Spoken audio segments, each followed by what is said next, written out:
Hello students, welcome back your YouTube channel. I hope आप सभी अच्छे होंगे और आपकी तैयारी अच्छी तरीके से चल रही होगी। जैसा कि आपने थंबनेल में देख ही लिया है, आज की वीडियो में हम बात करने वाले हैं रेगुलेशन ऑफ स्पर्मेटोजेनेसिस। पिछली वीडियो में हमने पढ़ा था स्पर्मेटोजेनेसिस क्या होता है।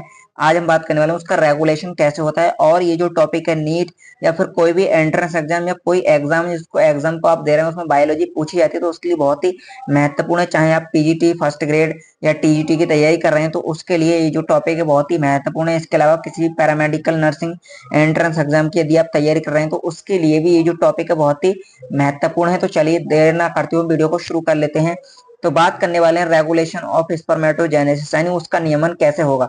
तो नियमन होता है हाइपोथैलेमस से। सबसे पहले जो हाइपोथैलेमस होता है वो क्या रिलीज करता है, जीएनआरएच यानी गोनेडोट्रोपिन रिलीजन हार्मोन्स को क्या करता है, वो रिलीज करता है। और उसके बाद वो हार्मोन्स जो होता है वो एंटीरियर पिट्यूटरी ग्लैंड यानी कि अग्र पिट्यूटरी ग्लैंड पे आके एक्ट करता है और यहाँ से रिलीज होते हैं एलएच और एफएसएच। अब जो एलएच होता है वो एलएच क्या करता है उसको हम देख लेते हैं। तो जो एलएच होता है, एलएच का कार्य हो जाता है, एलएच का फुल फॉर्म हो जाता है, पहले तो फुल फॉर्म जान लेते हैं एलएच का। एलएच का फुल फॉर्म होता है ल्यूटिनाइजिंग हार्मोन्स।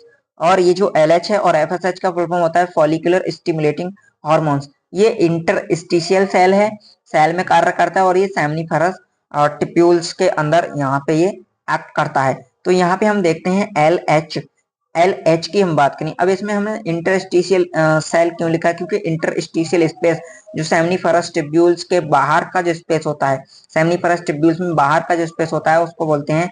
और उसमें पाया जाता है, उसमें जाके एक्ट करता है एलएच। और एलएच किस पे एक्ट करेगा, एलएच एक्ट करेगा लीडिंग सेल्स पर। जो लीडिंग सेल्स होती हैं वो क्या स्त्रावित करती हैं, लीडिंग सेल्स स्त्रावित करती हैं एंड्रोजन या टेस्टोस्टेरोन।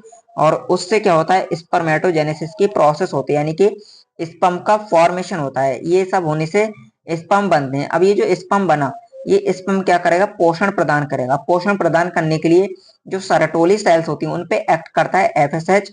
सरटोली सेल्स पे एक्ट करेगा, उसके बाद ही ग्रोथ फैक्टर को रिलीज करेंगे और इसके बाद प्रोसेस होगी स्पर्मिएशन। प्रोसेस होगी स्पर्मिएशन।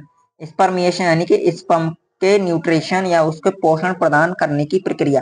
तो इस प्रकार से यहाँ से एलएच के स्त्राव से तो क्या होता है, स्पर्म फॉर्मेशन होता है, एफएसएच के स्त्राव से उसको पोषण मिलता है। इस प्रकार से ये क्या करते हैं, रेगुलेशन करते हैं किसका, हम कह सकते हैं कि रेगुलेशन करते हैं स्पर्मेटोजेनेसिस की जो प्रोसेस है उस प्रोसेस का रेगुलेशन करते हैं एलएच और एफएसएच। और इसमें महत्वपूर्ण भूमिका है हाइपोथैलेमस की।